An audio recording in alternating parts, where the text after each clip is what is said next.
In the beginning, the lake fish enjoyed a wonderful life swimming around the pristine waters of North America.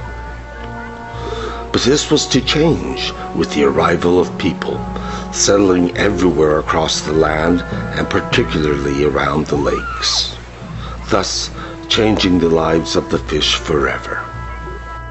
Amen.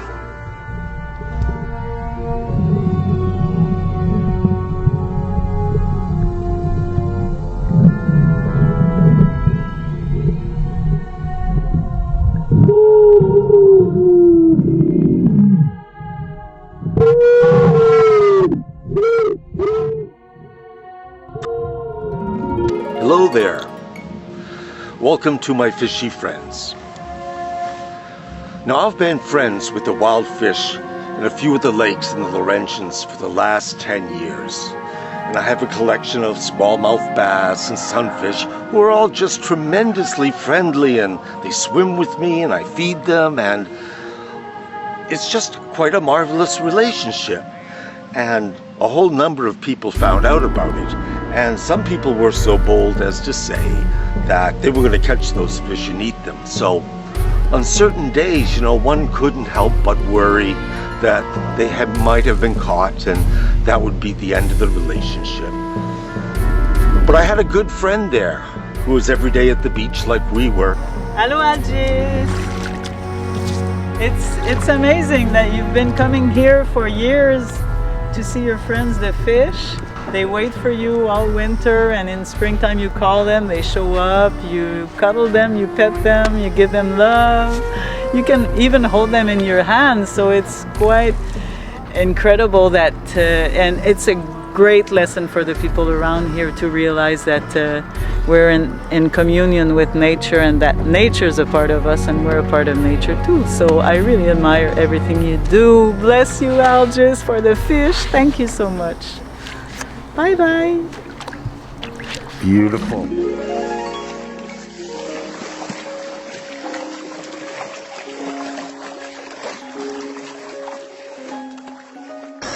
Hi, I'm Liz Edwards. I moved to the Laurentian Mountains in 1990 with my 2 children. Our next door neighbor, a man named Larry Demers, was a very kind and helpful gentleman. He had lived there all his life. He told us about the fish and how he had fed them every summer, and that each spring he would knock his special tap tap on the dock, and they would reappear happy to see him. So we began to feed the fish, and we grew to love them. One day, Algis and Byron moved in next door, and so we brought them to feed the fish.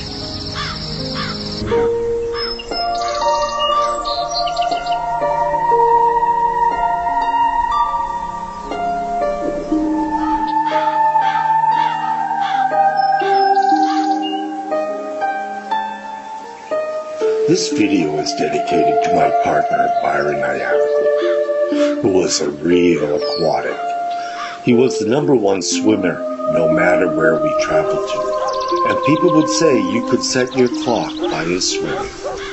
It's because of him and several years in the Laurentians around St. Adele, Val David, and St. Agathe, I became friends with the local fish, which were primarily smallmouth bass and sunfish, besides the horrifying catfish. And it's these fish that became our only children, and this is their story.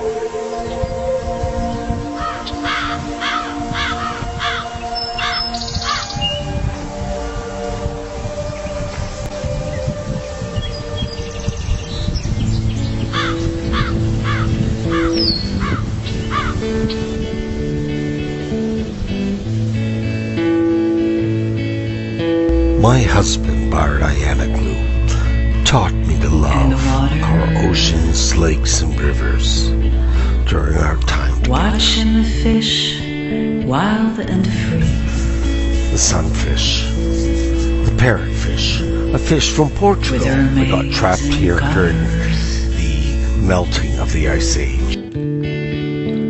Like diamonds in the sea. Now this smallmouth bass here I've called Claude Monet, and I have known him for 7 Did you years. know that they can feel the pain? It's a fantastic, wonderful relationship Did where you we know both learn that from they each can other. feel shame? Believe it or not, this is one of my signals to my fish. Guess what? It's the eve of my birthday. Hello there. Sure, it's my birthday, but I'm jumping forward now to 9 months later than shooting this scene. And what I have found is that with a lot of my underwater footage, there's a certain sound that's taking place there when the fish are amongst me. And I think it's communication between the fish themselves, that fish actually make a series of sounds and that communicate their feelings and their thoughts of the idea. And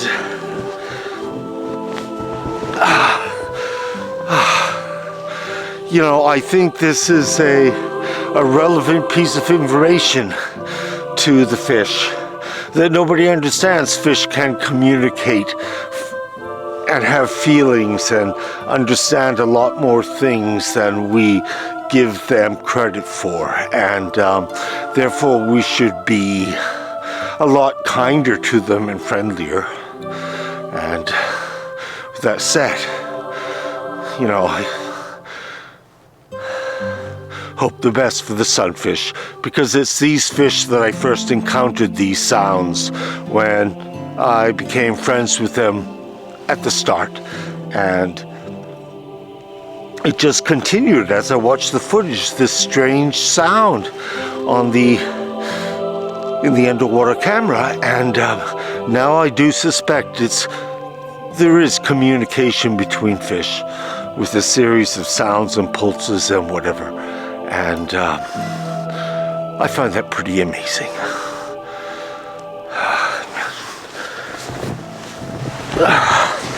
Every day,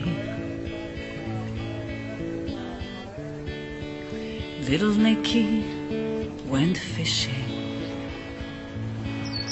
Hello there. Welcome to my world of Fishy Friends.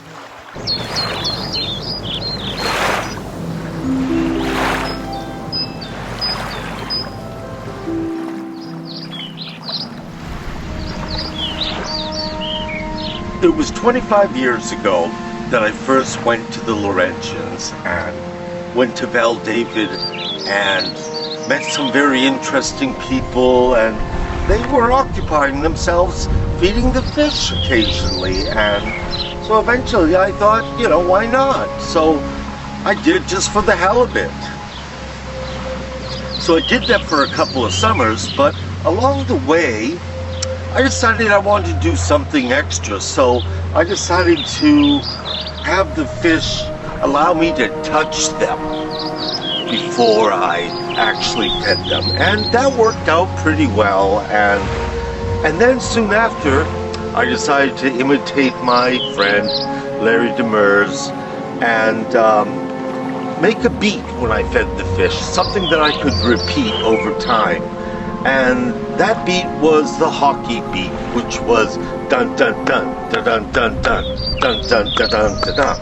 So I did that, and I didn't think much of it, but I did it for a couple of summers, and then I moved back to Montreal and didn't go much up to the Laurentians for about 5 years, until some friends came and wanted to visit the area. So we went up there and went back to where Larry used to live, and I thought, you know, I told them I used to be friends with the wild fish here, and they didn't quite believe me, but I decided for, again, the halibut, that I would bang some rocks together in that manner, which I had, and see what happened. And miraculously, within a couple minutes, 2 bass about this size showed up and immediately caught eyes with me, and I couldn't believe it.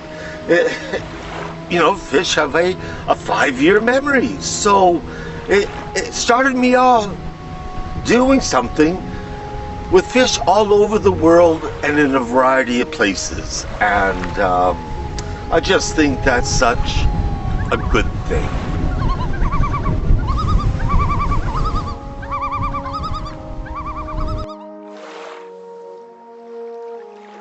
In my grief, I returned to the lake where Byron and I enjoyed so many moments. Life is different here. It's almost relaxing. One searches for answers, but the answers are too plentiful. The fish have been attacked by the catfish that have invaded the lake. So I look for them, and I hope that the eggs of the fish I've befriended will survive. Little Angie stays away from the hook off her cheek,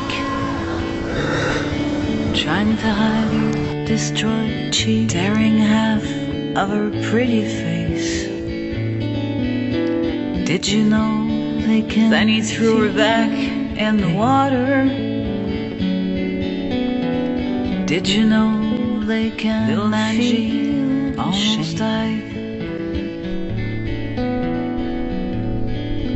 And the love. I like to bring the fish down to the lily pads because they feel protected under the lily pads, and unfortunately people who own properties alongside the lake eliminate them, and they ruin the lifestyle of the fish that like to hide under these lily pads, so that various birds, ducks, loons don't come after them.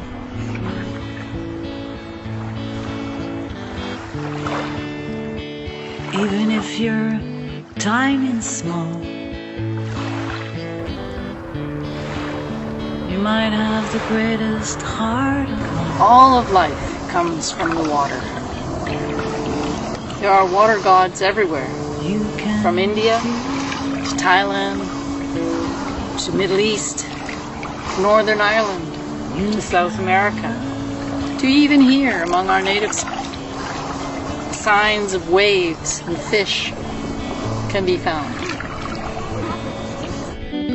And the love.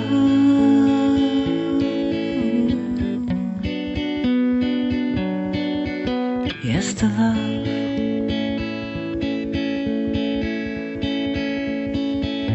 From watching my friends to fish,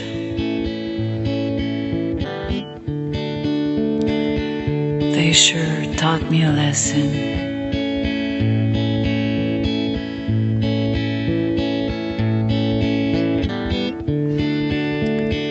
Even if your time is small, you might have the greatest heart of all.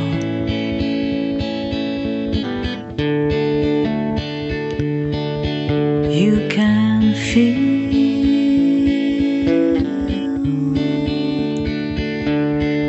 You can love.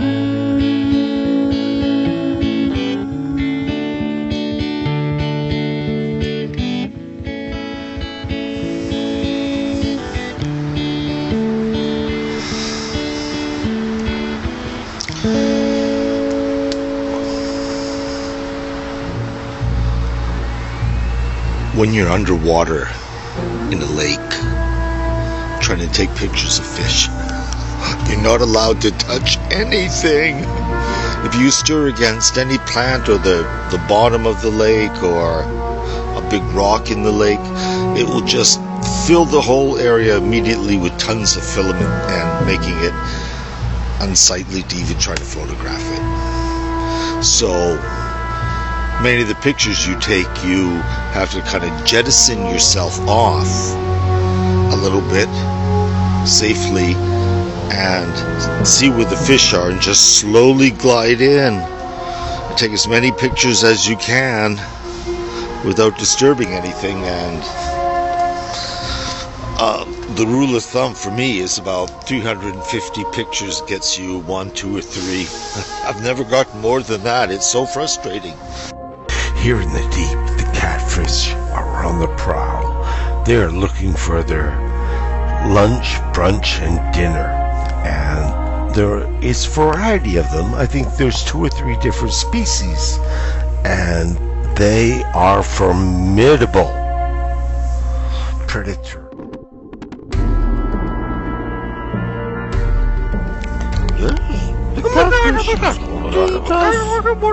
The catfish. Catfish is what he does. Catfish is what he does. Catfish is what he does. What we're gonna do? I want to get everyone out of the shallow area of the lake. Here is a wonderful sunfish nest. This is where they lay their eggs, and they are configured in a manner that all others copy. A lot of gray rocks and a few white rocks. Now this whole story would have never occurred if it wasn't for Liz Edwards, who's going here to make her homage to the lake. She taught me how to feed fish, and I just expanded it from there.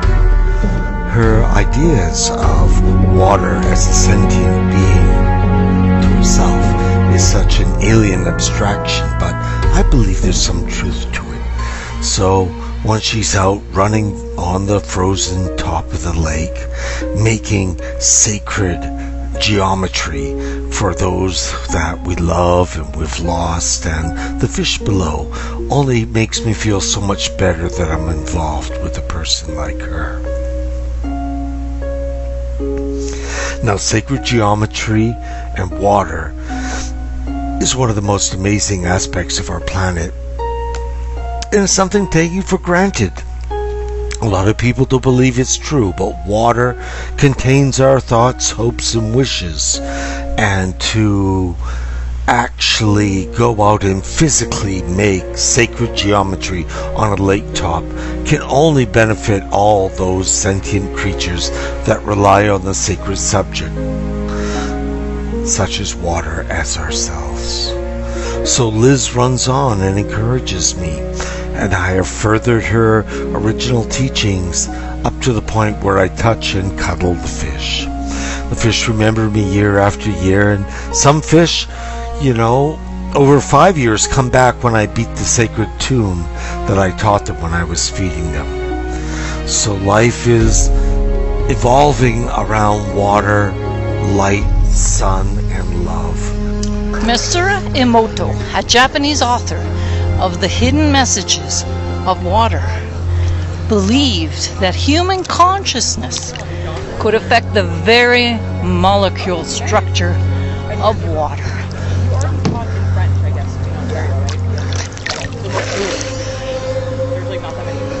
He treated different waters once. I can't hear myself because my water.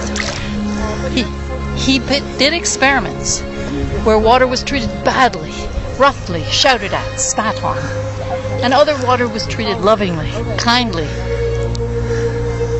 blown kisses to. Then he froze this water.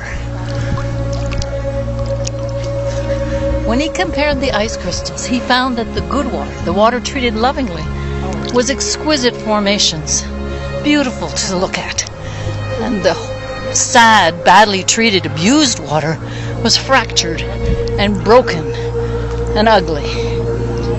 He believed that water remembered and could pass these good and bad feelings on to us.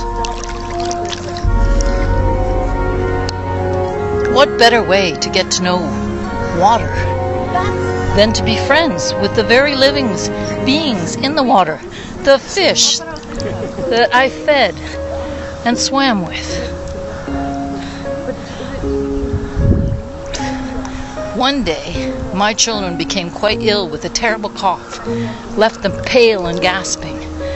Desperate to bring their fevers down, I got them to bathe in the water of the lake, where the fish swam.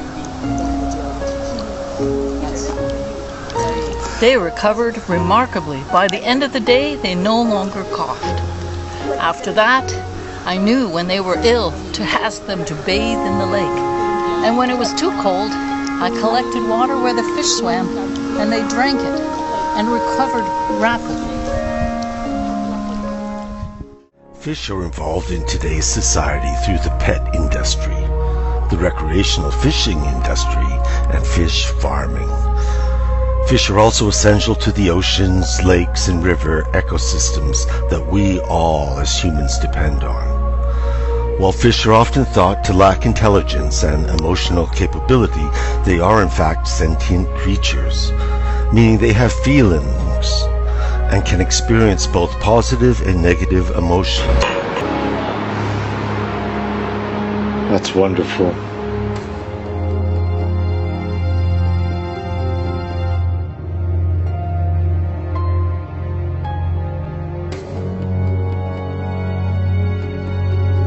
So being emotionally inclined, when the sunfish witness vast amounts of the smaller sunfish disappearing by being eaten by the catfish, they live in fear.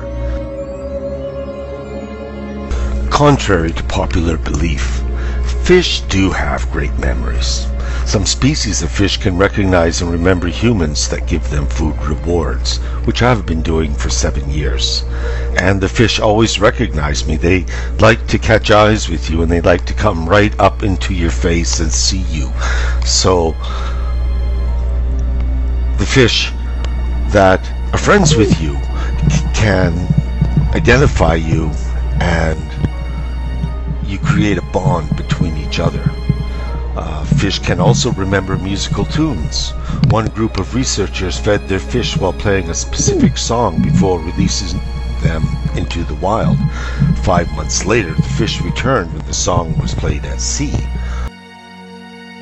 Now, being friends with any kind of fish is such a beneficial, therapeutic thing for your heart, mind, and soul. And I've maintained mine with the bass and the sunfish, but the sunfish, which did come from Portugal, is a fish that grows about as big as a Volkswagen Beetle. And if you were to have a fish tank, which is another form of therapy that helps everyone from young kids to older adults with various ailments, that the fish offer you a ability to heal various aspects of your soul and your abilities just by simply watching them and caring for them. And it is probably one of the best things you can do for yourself, and is a very inexpensive hobby. So if you can't swim with the fish, you can certainly watch them here. It has become known that fish will avoid situations they know to cause them pain, and will seek out experiences with rewards. So I can understand my fish always remembering me year after year of arriving at a certain time in the early spring and feeding them all summer long, so that they have a good stored up amount of fat for the 5 months that they probably are in limbo, just sleeping off frozen hours of winter. Even though fish do not have vocal cords, they still excel at communicating with one another. They accomplish this through various sounds, scents, electrical pulses, and motions. Along the way, I imagined what Claude Monet was like. I named one of my fish after him. Claude Monet had made himself a fantastic garden with a waterway, and he must have enjoyed the fact that fish lived there in such a splendid area of France. So it occurs to me occasionally that during the fall, as I am no longer swimming because the water's too cold, what do the fish think? Do they think of me in the middle of winter? Are they thinking, just in a few more months, that human will be back feeding us and caring for us? And that leaves me feeling joyous that I'm helping the greater picture of the world and delivering something to an unrecognized animal that's considered dumb, stupid, and has no feelings whatsoever, and changing that around to appreciation and love for this aquatic animal. I've noticed over the years with my fish that they have the ability to change colors depending on the camouflage needs, environmental conditions, and time of year. They also change their colors when they're being most aggressive towards other fish trying to get my attention or keep me all to themselves. Fish are possessive and will allow you into their family of friends because they understand the beneficial nature of what I'm trying to do here.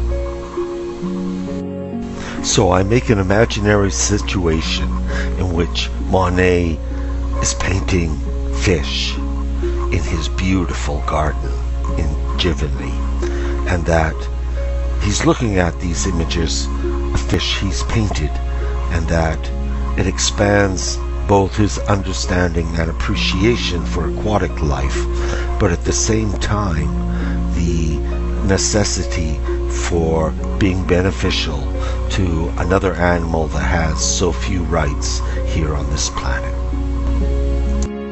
During the winter months, I've noticed several people out ice fishing, and I always try to lead them astray. I always try to say, hey, yeah, you're right, this is the best place for the fish, or the best place is over there, to keep them away from mine.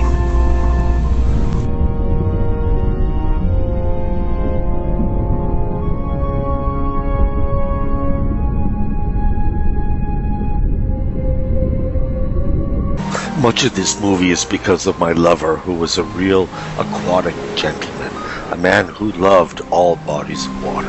And it was through him that I found the time to become friends with the fish and to share and try to help and make their lives a little bit better because of one movie from Star Trek where they saved the whales. So I figured this could happen with small fish as well.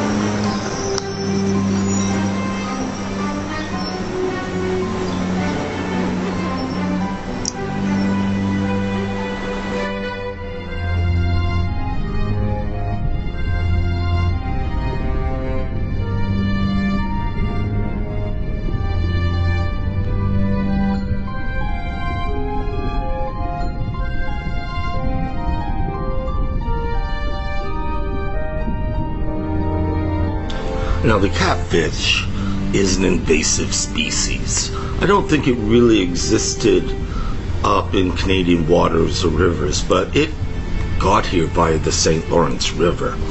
And from there it branched out to the other rivers, and eventually it came up the North River. And as I suspect, it hangs out where streams run into the river, and they stay there a few days and they sniff the water to see if they can smell other fish in that water, which I think they can, and then they proceed up the stream and get a hold of your lake. Now, the catfish are very territorial, and they're very smart. They work together in pairs and triplets. One will hide under the mossy ferns underwater, and the other two will drive the fish towards it, and so it can capture it. And so, this is pretty sneaky business. I guess, killer whales do that too, and other fish, but I don't think bass or sunfish do that, so you gotta watch out for the catfish.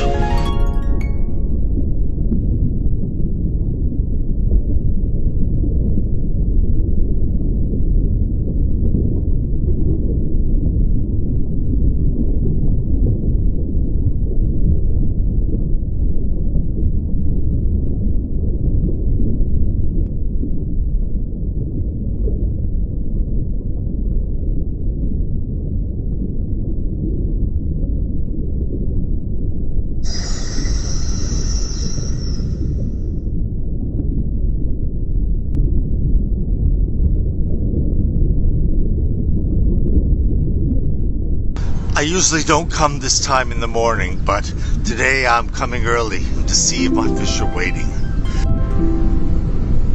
One of the very interesting stories in ancient philosophy comes from the country Greece.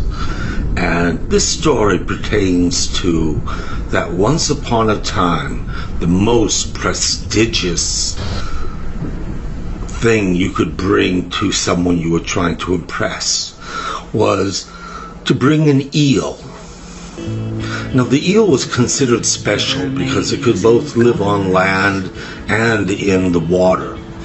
And if you were to bring a gift to someone, the most awesome thing was bringing an eel for them to eat. Now, it was considered, a big delicacy, and the Japanese eat it as well. Now, is eel a fish? Not really, but it's in between fish and a snake, I suppose. But who would have thought that? Eel was once the most prestigious food to give to someone. And one bright summer day, little Nicky went fishing.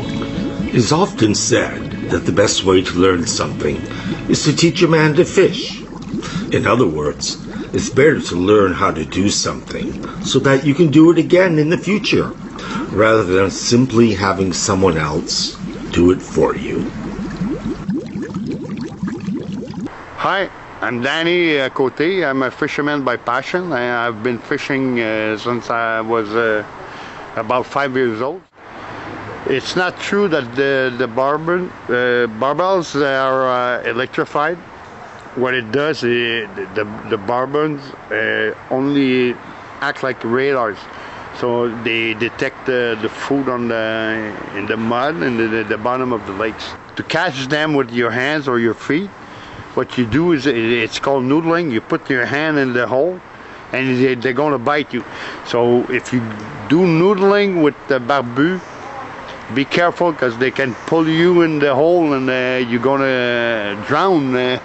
If your head is in the water when she bites you, it's dangerous. Don't do this alone. You got to do this in a teamwork, so somebody can pull you out too, Although I've been feeding my fish a variety of things, in the beginning 25 years ago I was just feeding them corn and spring peas.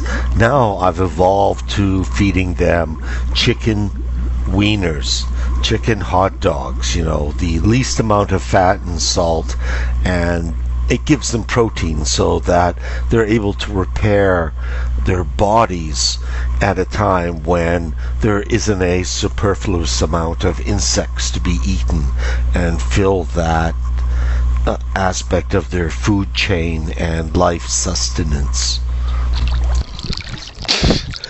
I bring my fish out to the setting sun, which is now that far from the beach. But for the most part, most of my fish are here right underneath me. I haven't fed them in 3 days because it's been too cold. But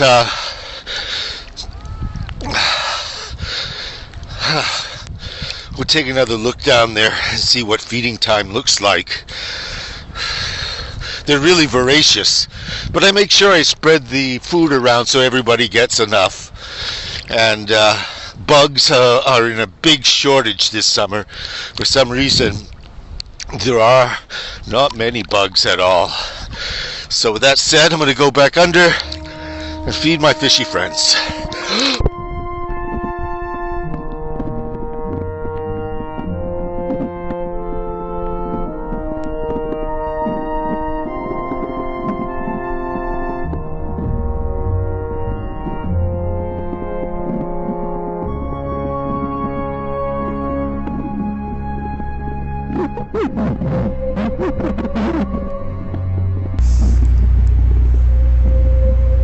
I was saying, I don't know, we seem to have plenty of bugs here, but I don't have to clean my windshield nearly as often as I used to. No bugs. Less. Upon feeding them, it's just marvelous to see how they all compete to get the most of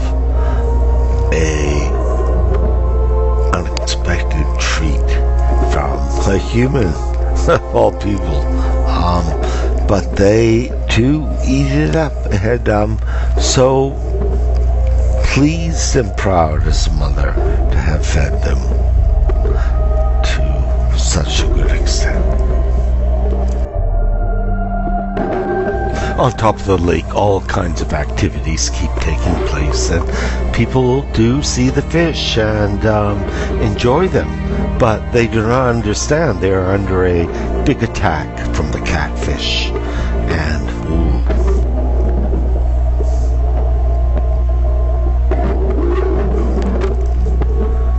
so many things I wonder about. Are the fish happy? Is my life for real? All of these things interplay with the grief of the loss of my husband, Byron Ianaglu. So I pray to our only children that we have, which are these fish here in this lake where we both swam together for so many hours and enjoyed ourselves.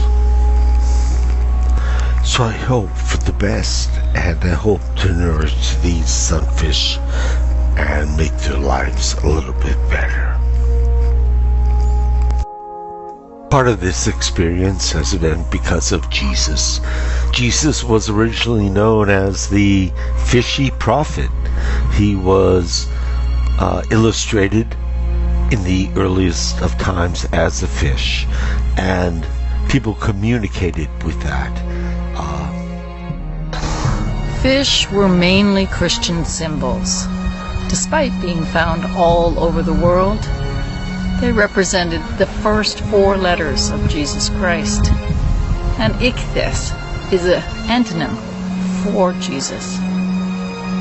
Persecuted Christians would sometimes scratch the symbol of the fish in order to self-identify or to recognize another Christian. One would draw the top line and the other would finish this bottom line.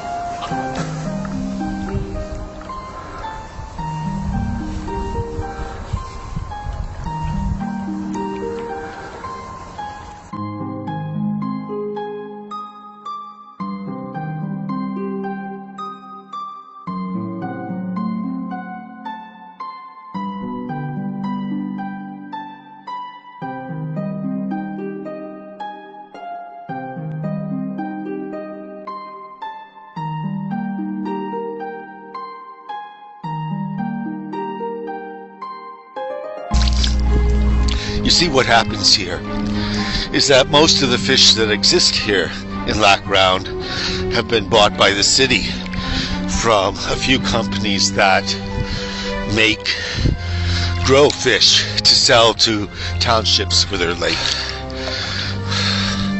So anyways, these townships grow a variety of fish, trout, bass, and they sell them to the cities, the towns, so they can stock their lake with these fish.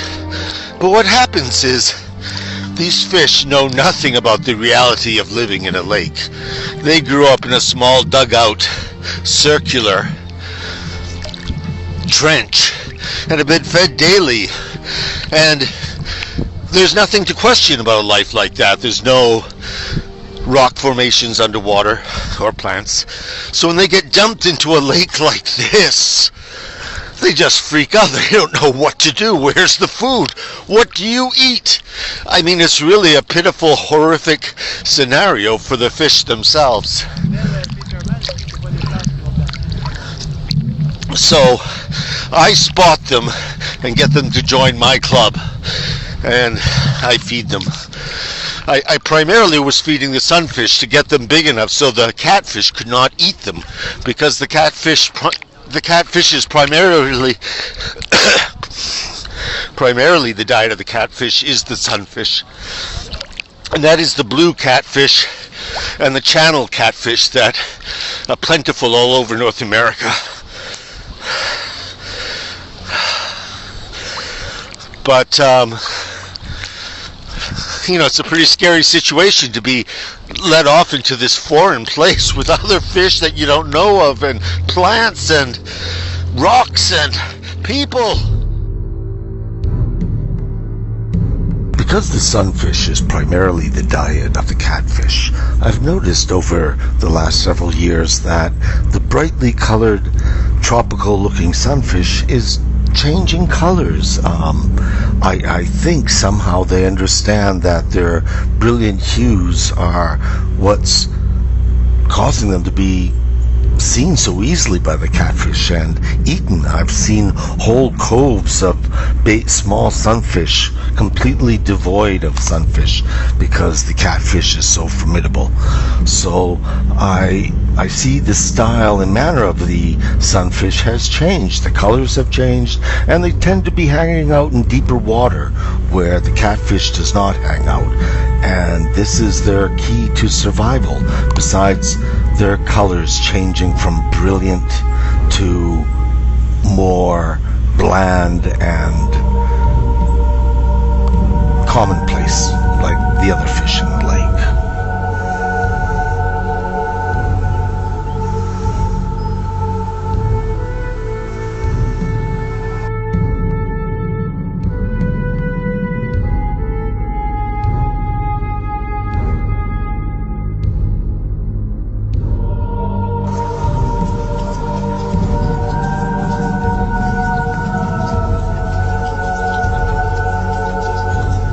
This is Lac Round. Not only do we have a problem with catfish, but someone put their goldfish in here. And,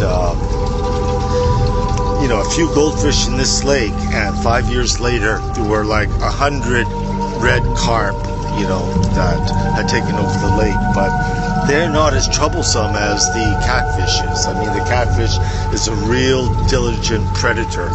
And it not only hunts during the day, but it also hunts during the night. And what a horrible way to go as a sunfish, that you're sleeping there at night and all of a sudden, because of its electromagnetic whiskers, it tunes into you like some science fiction scenario, and that's the end of your world. So I'm all for the sunfish. Viva la sunfish!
So I want to tell you about another extraordinary thing about the sunfish. Is that they're known as the kissing fish. That if you become familiar with them, they will swim around you, and if you have any extruding moles or skin tags, they will bite them off cleanly, and they won't even bleed, as I have found myself. So, why spend money at the dermatologists when you can buy some chicken hot dogs, chop them up in little bits, go to where the sunfish are, and have your body manicured.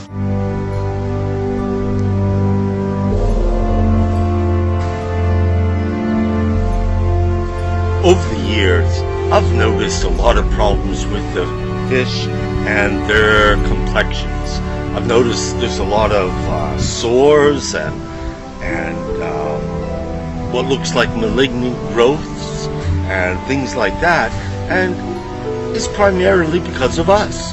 I mean, we put toxic things on our gardens, and our houses leak into the ecosystem with its sewage. There's chlorides put on our roads during the winter, and all of this affects the fish. Fish are also a time-based animal that if you rendezvous with them at a certain time, they're generally speaking there. I'll try to come back later on today around 3 or 4 and see if they're waiting for me. That will give me a little more conclusive evidence to their time-based lives like ours. Imagine that. In life, there's something called the fish philosophy. And the fish philosophy is to make your life better. One of them is starting your day with the right attitude. Then it's about making someone's day. You know, like try to make someone's day. It's also about being there for others. And the final one is combining all these things together. And the final aspect of the fish philosophy is play.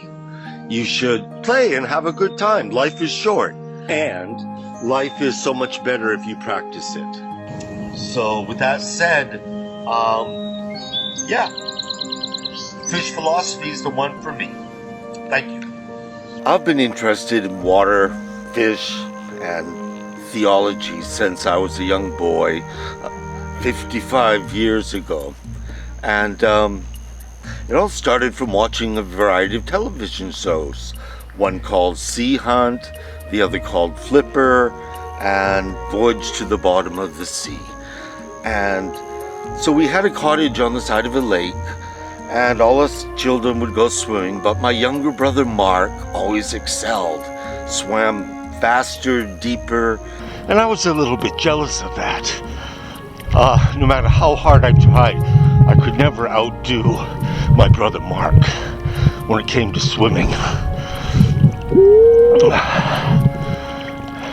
Eventually I discovered that my brother Mark had webbed feet, which aided him and made him so prolific in the water. And it was just amazing. I didn't think so much about it at that time, but later when I was discovered that Jesus could walk on water, I thought my brother Mark could walk on water too if he actually tried. He was so good. And then later, when I discovered in Greek mythology the various fish gods and lake gods, water gods, I thought to myself, maybe Mark had some of that divine luck and was blessed and was even a little bit in their league. May he always rest in peace.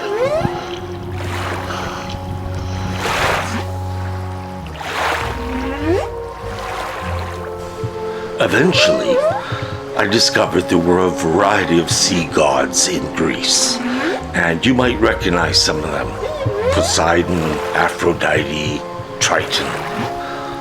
Quite amazing, the collection of their sea gods.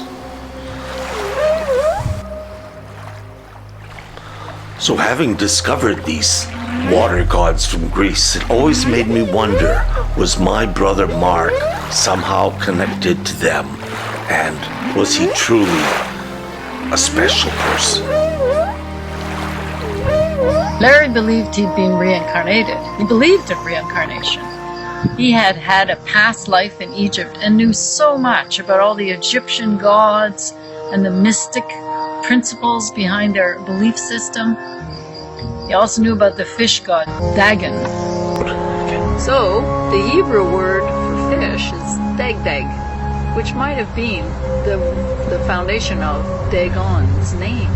He was seen as a half of a man and a half of a fish. The priests of the Dagon used to wear a hat that resembled the open mouth of the fish, and to this day, that is what the Pope's hat looks like, an open mouth of a fish. So this is how the impact of Dagon influenced all of us and all of our higher religions.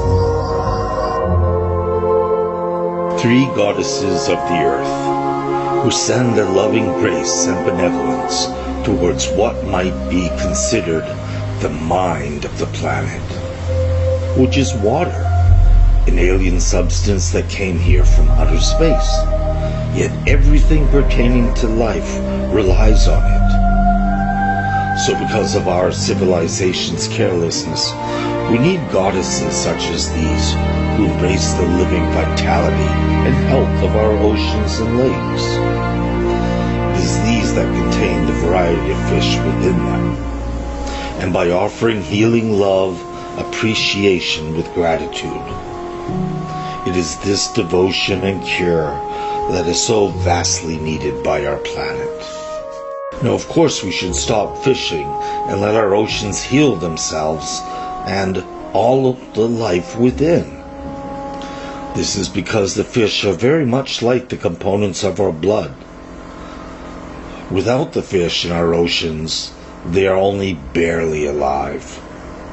Therefore, we must develop ourselves to be appreciative of the fact that this is a major gift from the universe. So to have a planet with such a major resource, that we should all prioritize this. Perhaps we should develop one sacred rule on the planet Earth, that thou shalt not contaminate fresh water, salty or fresh. Amen. Hello guys, my name is Sebastian, Guévin Francoeur. I'm fresh from Montreal and I lived in the mountains, Laurentides, Quebec, Canada, all my life. And I've traveled a lot in the world, and what I can say about fish is that, well, for my own self, I think that fish is the food of the gods.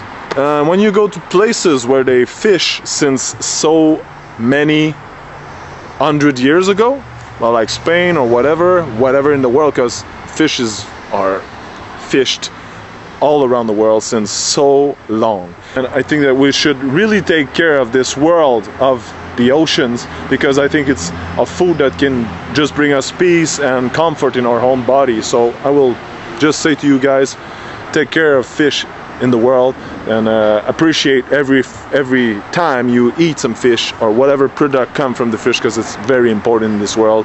And I think it will always be. It's like a value for eternity, kind of. So taking care of all, peace, take care. Hey, thank you. Because we seem to be in another extinction period, I've included this talk by my partner Byron, who talks about Atlantis. Because what befell them is certainly going to happen to many of us due to global warming and the melting of the glaciers.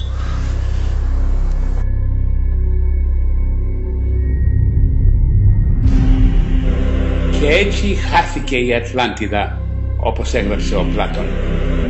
And so, this is how Atlantis was lost, as Plato wrote. Such was the vast power which Poseidon settled in the lost island of Atlantis, that for many generations the Atlanteans, grateful to the god whose seed they were, united gentleness with wisdom in the various chances of life and in their relations with one another. They despised everything but virtue, caring little for their present state of life and thinking lightly of the possession of gold and other property, which seemed only a burden to them.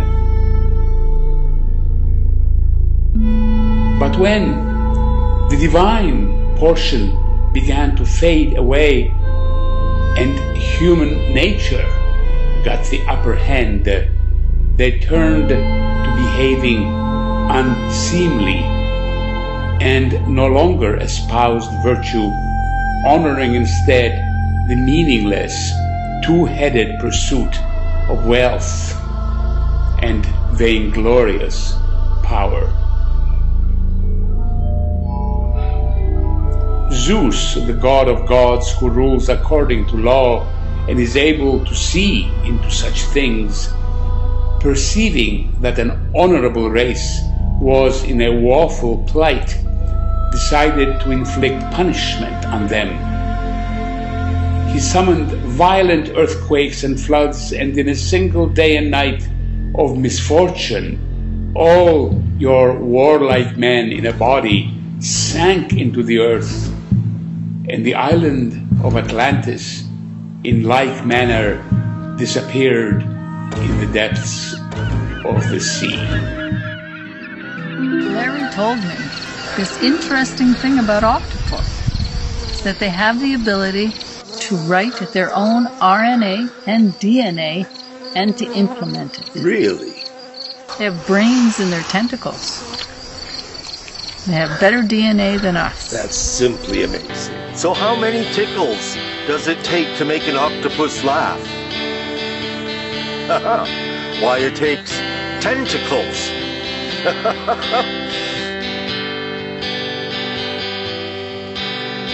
Come with me, and you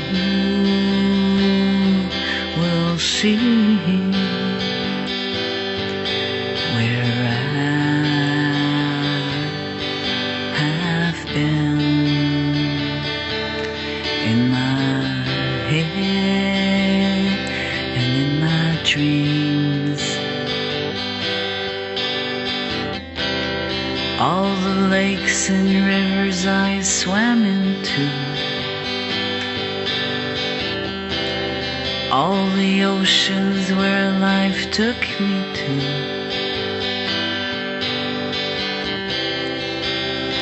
carried away,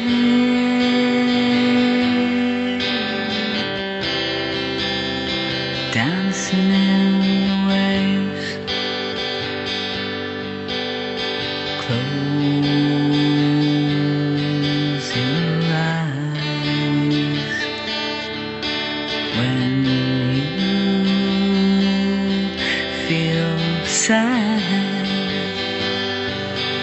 as black clouds, seasons go by, and the sun will shine again.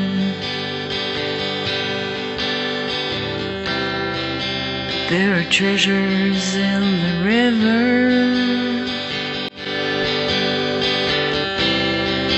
as the fish are changing colors, carried away,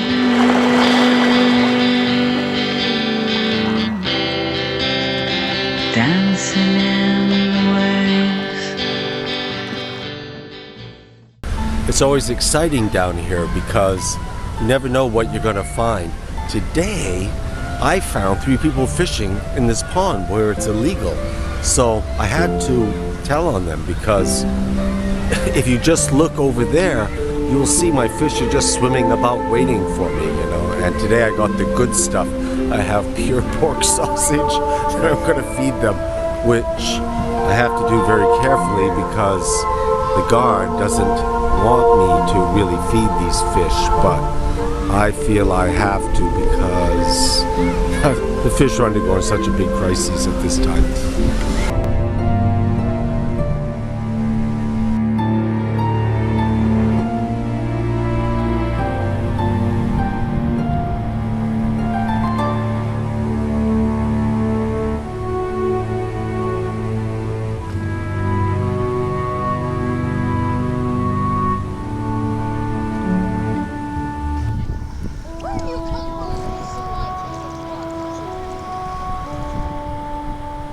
This is where my fish hang out down here, and I've been friends with them for 5 years. They've come back, you know, every year for 5 years, and it's quite amusing.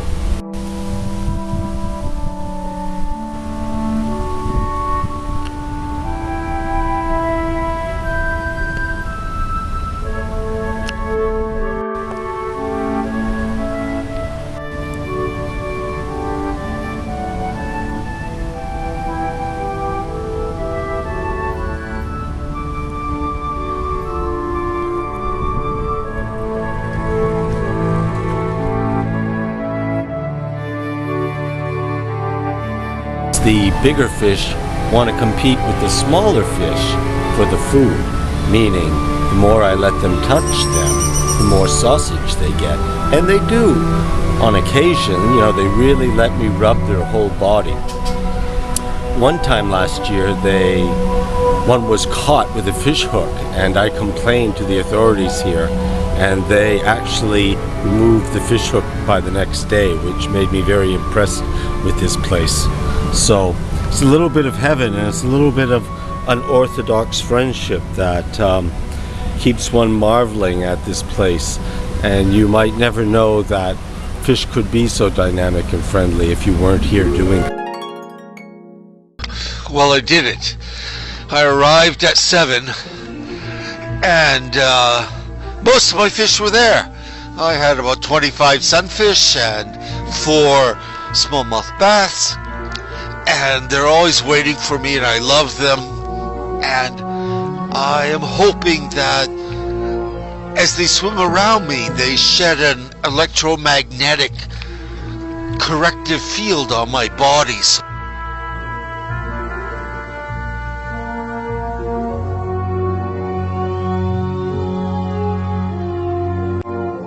I can feel them rubbing against my legs as I'm swimming back. And this is just a good sign. Love them.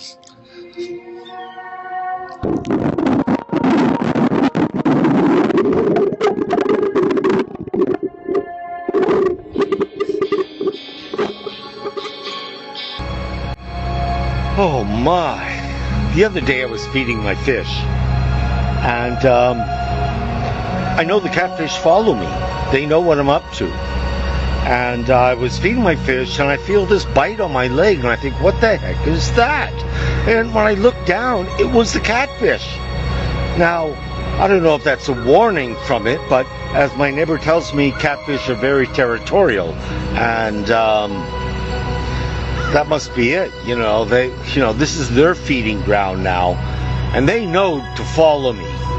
And because wherever I go, food is there, the sunfish for them. So, one has to be so careful being friends with wild fish.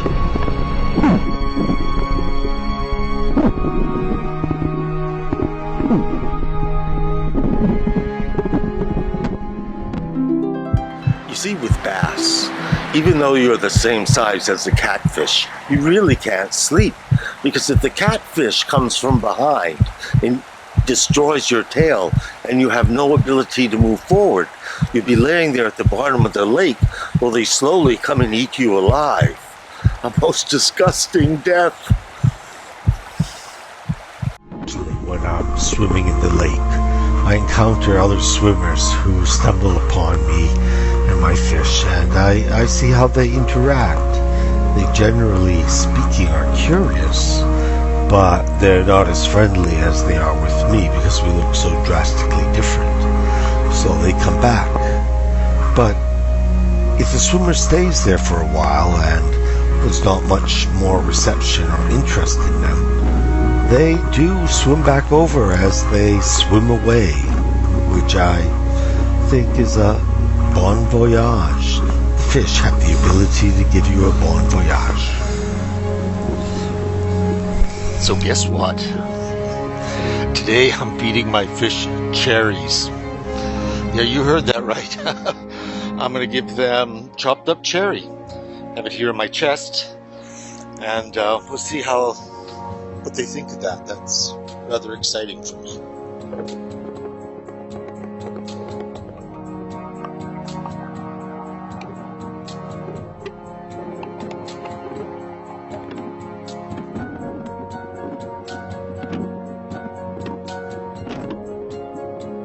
So my fish like cherries, but they don't like boiled potatoes. Which is a shame, because that would be real economical to feed them, but there isn't much protein in potatoes, so I will still continue with my chicken wieners. Now, while I'm recording this, the fish are biting on my derriere. They can probably smell the chicken wieners in my back pocket, and they are hungry for them, let me tell you. The thing is, fish are sentient beings. They have feelings, they have relationships, they have memories, and they're scaredy cats. Anything they don't understand, they just keep away from it. But with humans, another bond occurs, and nobody's actually done it, but a few favorable people on the planet that have made friendships with fish, belugas, and a variety of others. But another little point I would like to make is that I'm swimming with the fish so that they correct my electrical frequencies in my body. Now, this discovery came after the Cold War, when the Russians had a whole bunch of dolphins that they were training to put landmines on submarines. Now, with the Cold War over, people used to go swimming with those dolphins and find all kinds of miraculous healing properties of swimming with the dolphin. And the dolphin also is an animal that's very high in intelligence and has a vocabulary of about 50 sounds, besides also using morphic resonance. I heard something funny the other day. A person said they thought fish ate seaweed in order to get high. No, of course, I don't want anyone eating my fish, but 3,500 years ago in Egypt, they knew that the omega-3 fats in fish enhanced their pineal gland, which is the third eye of the human being, that which enables you to have religious experiences and knowledge outside the mainstream.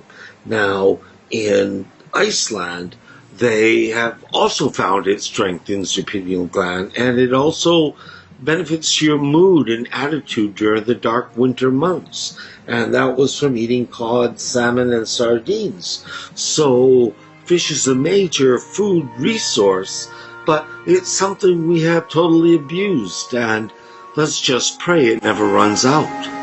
So though Dagon lived 2,500 years ago, imagine he had an offspring, and who could his offspring be? Who would be an amphibious man but Jesus? Jesus, who was known to have webbed feet. And maybe that's why he rode a donkey into the town, because his legs were weak.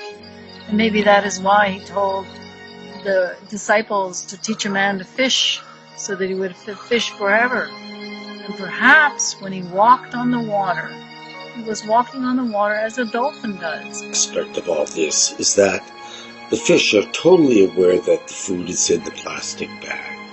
And they get excited and actually go into a frenzy once the appearance of the plastic bag is there. Then some of the smarter fish, are really smart, Alex, and they try to rip it open and shed the ingredients so I can't distribute it so evenly, so everyone has a chance to feed. Recently, I was away from here for 5 days because the lake was shut down, and my biggest 2 bass are not here today, so I hope someone did not find out and fish them.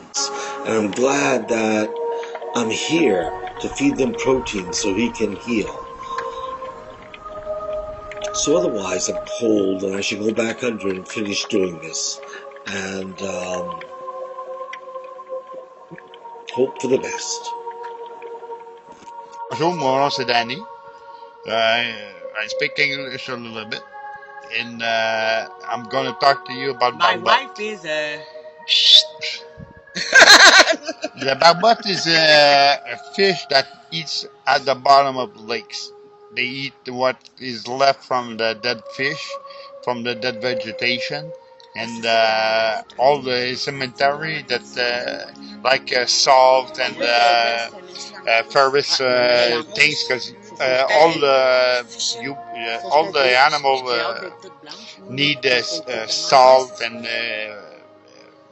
I don't know, fire is ferrous things for your body and everything. So the barbot is that. If you fish barbot, you are allowed to fish with 2 hooks. You can put 2 hooks on your line, and you put live worms, dirt worms, and you can catch 12 barbot on your permit before you have to stop. Puis the barbot is easy to catch because with two hooks, with two worms, it goes. You can leave your line on the water, in the water, and you wait till the next morning, and for sure you're gonna have two barbot for sure. Ben il y a la barbu aussi. The barbu is bigger and it's black. The barbot is gray with a little tummy if you like. But the barbot is really bigger, but it's black. It's really a black fish, but it's really big. The mouth is incredible. Incredible. It can go from 10 pounds to 70 pounds. But the barbot only goes to about 12 to 13 pounds. That's a fucking big...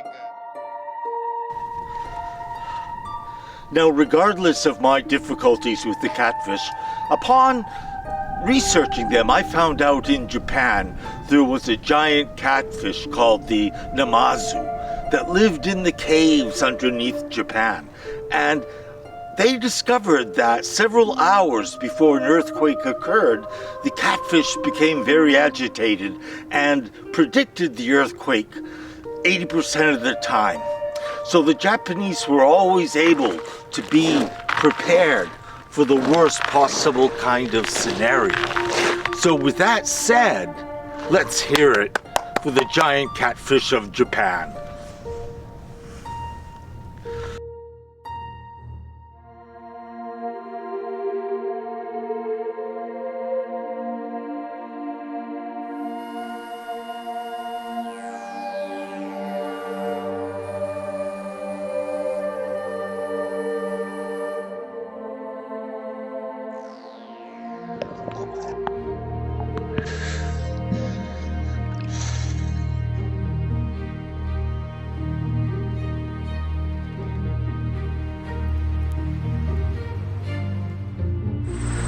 My name is Nina, and I am the mermaid of this lake. In Ukrainian, we call that a rusalka. So I'm the rusalka of this lake. Right, Eddie? Yep.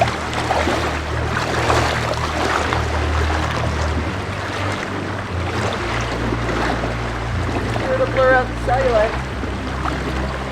A very long time ago, when I was a little girl, my father went sailing. He liked to go sailing, and he was gone a long time, and a storm blew in, and I was very concerned, and I wished at that point that I was a mermaid, because then I could dive into the water and go and find him and do what mermaids do, which is, you know, save sailors and guide them from trouble. And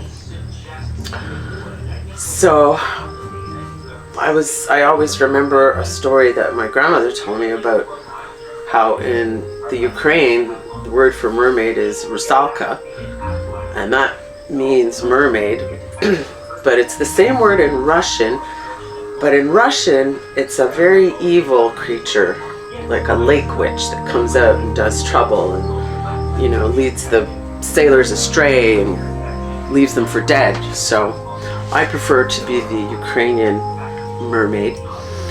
And from that day on, I just always wished that I could be reincarnated one day as a mermaid so that I could do all those things and help the people and be a good rusalka and have a tail. I would love a tail so I could swim faster.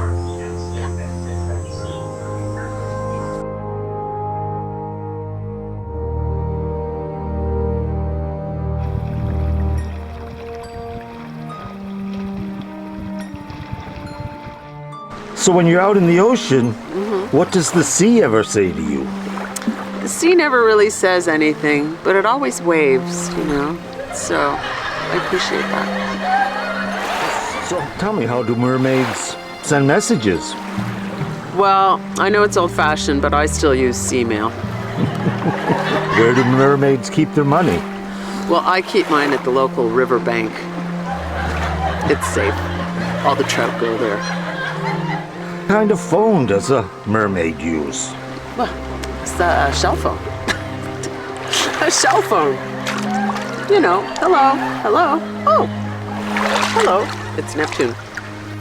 What does a mermaid really not want to find at the end of the night or a long night? Semen. Another big question I get is, where do mermaids and fishermen meet? Well, online. My name is Nina and I am a mermaid. I do not have my tail right now, it's at the dry cleaner, but I am a mermaid. Where do mermaids see movies? Well, in the dive-in. Why are fish so skinny? That's because they eat other fish. And it's a hierarchy. Hey Otis, I'm here in Vancouver and I'm almost underwater, which reminds me of a joke. What did the fish say when it hit the wall? Damn. Good. I hear you're making a movie about our friends the fish, and I just wanted to share with you some background about what they're up against in our modern world, and how they are constantly having to deal with our wastewater in filtering into their environments. Specifically in freshwater environments. I read an article about how the fish are becoming slowly addicted to both our illicit drugs and our prescription drugs. Yikes. It's a funny thing with when it's diluted into their freshwater world. This is, of course, where they are getting it and loving it. You know, almost like you spend with your fish when you hold your breath. You know, those precious moments under water. There you go. So yeah, fish are an interesting gauge for what's happening with us, and what we're doing to help keep their environment a beautiful place. Yes. I'm not holding my breath now, but So I'm just curious, what things are washing down from the from our society into their society? Like, what are the substances? well, apparently, as I said, the illicit drugs are anything from cocaine, methamphetamine, which are sending the fish into anxietous withdrawal, because they had there is a toxicity that we're passing on. So, how do you think Byron would feel about this gentle and wonderful time of you swimming with the fish? There's one thing else I'd like to say about fish, is that fish have the ability to use morphic resonance. Now, morphic resonance is a theory by Dr. Seldrake, where all animals have an internet to themselves where they pass on information and things they've learned. So, when the springtime comes and I go to feed my fish for the first time, and the first fish I see is Claude Monet, and he gets fed, this information passes quickly to all the other fish. And this is a key information source for all animals, be it fish or bears or coyote. Morphic resonance. Maybe you're just a merman. Perhaps so. So anything else you would like to say about fish, Langley?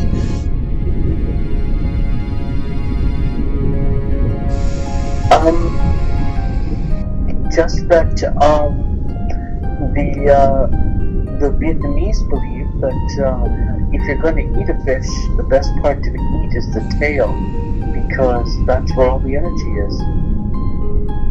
It's the thrust of everything that is fish.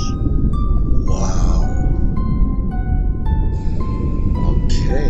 Well, thank you for that. So with that said... Yes, everyone needs good tail. Alrighty, so thank you for that, Langley. Yeah, yes, let me just get to the surface and thank you. Hold on.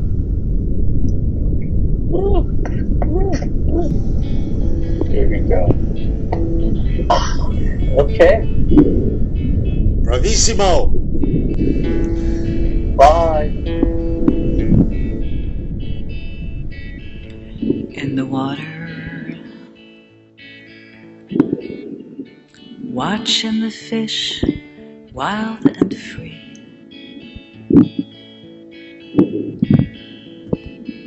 With her amazing colors, like diamonds in the sea.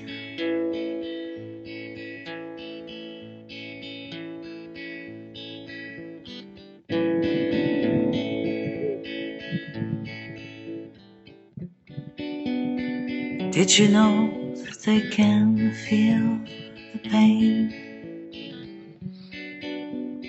Did you know that they can feel the shame? And the love.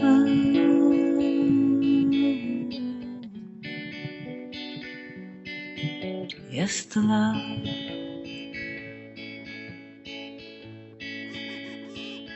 When he pulled her out of the water, little Angie was too small.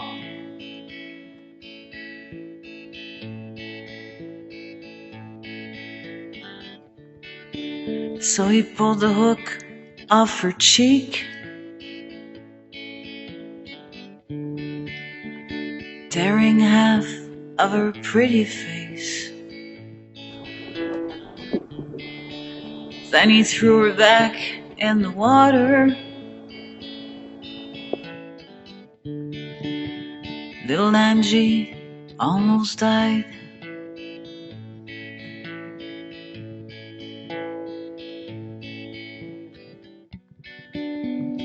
Did you know that they can feel the pain? Did you know that they can feel the shame? And the love.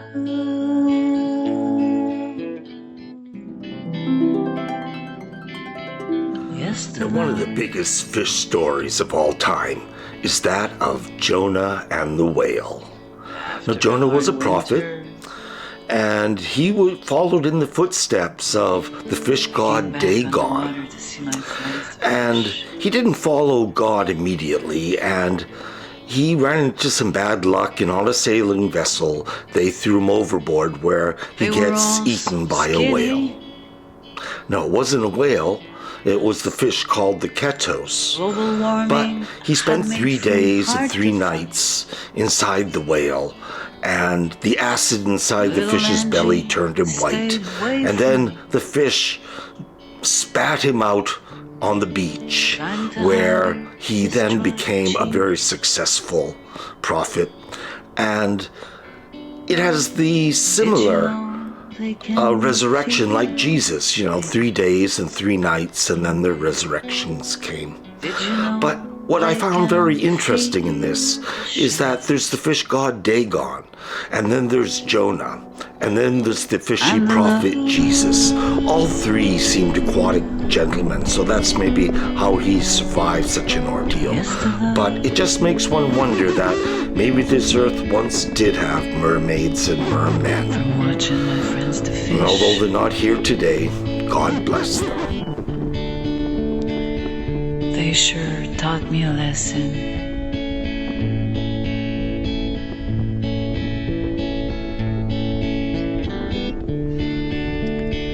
Even if you're tiny and small,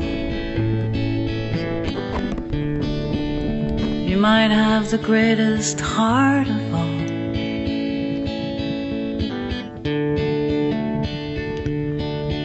You can feel,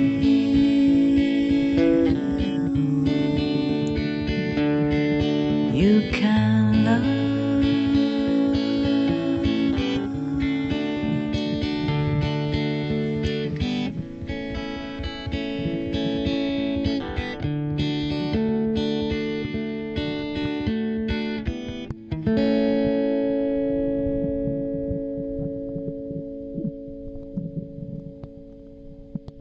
Some days, my friend Al just come and we go for a long, long, slow swim.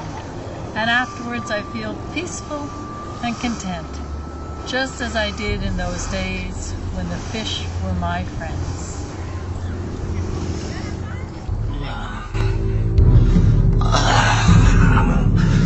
I always need to feed. I must eat or I get an upset stomach, you see. See my precious meal, the sunfish. Oh, I'll get you if not today, then tonight, when you can't see me coming. I'll find out where you're resting, even though some people say, why did the catfish have trouble sleeping? It was because the bass next door was too loud. Warning the sunfish I was coming. Well, I'll get you too one day when I'm big enough.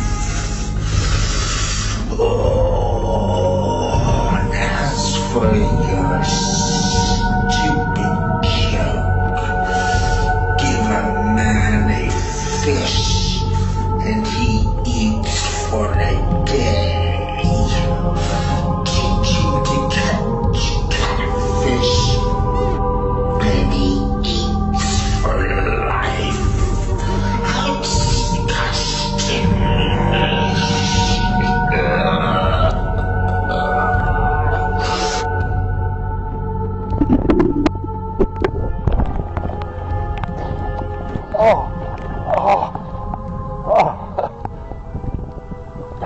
You certainly know when the fish know you, because they keep biting the same mold on my leg that they can't seem to bite off because it's not very high. Oh, holy moly. Yesterday while swimming in the lake, I spotted 8 big catfish, which means this whole area you see behind me has been decimated of sunfish because of the formidable catfish. Now today I've come with chopped chicken kosher hot dogs with green peas and spring corn and carrot. You know, giving them a full meal and all the vitamins and protein they need to make up for the lack of bugs and whatever in the lake. Oh, God bless them.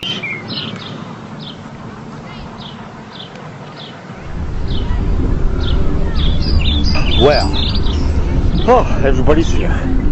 Several bass, got the sunfish, the catfish. I'm letting the catfish eat. I'm not smacking it anymore on the nose. You know, you have, the catfish is like a cat. Who can't like a cat? Who are we to speak or hate another species of living entity that managed to have the miracle of life here on this catfish?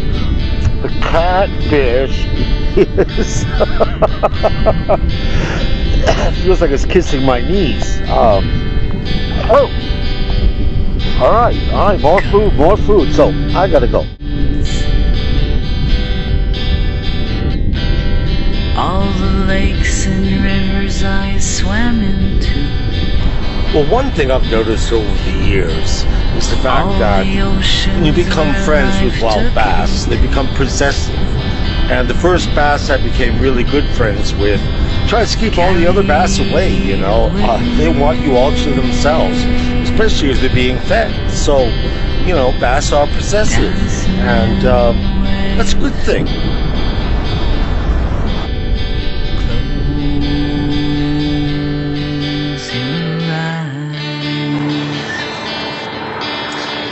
final thing is that it's been several years that I've been collecting this video footage, and over this period of time, thousands of the sunfish have vanished from the lake. It's almost palpable that you can feel a sadness in the other fish, wondering where everyone's disappeared to if they haven't witnessed it themselves. Who knows if they'll survive, but all of life is all trying to survive. So I wish sunfish my best, and I hope the bass stand up for them and protect them, because there's no other fish that can stand up to the catfish in the lake.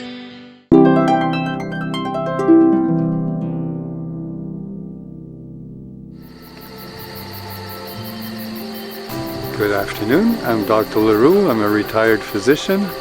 Sometimes, on occasion, people come to my office asking about clammy, sweaty, cold hands that they refer to as a fishy handshake. And obviously, most of those conditions is due to stress or anxiety, which could be hyperhidrosis, which is profuse sweating, or diabetes, or low blood pressure. But thankfully, those conditions are rare and don't happen too often. And most of the time, just being more relaxed, doing some meditation, sleeping properly, avoiding like stimulants like coffee will help in those situations. And that's about it. So hope you have a good afternoon. You take care. Well, I'm sorry.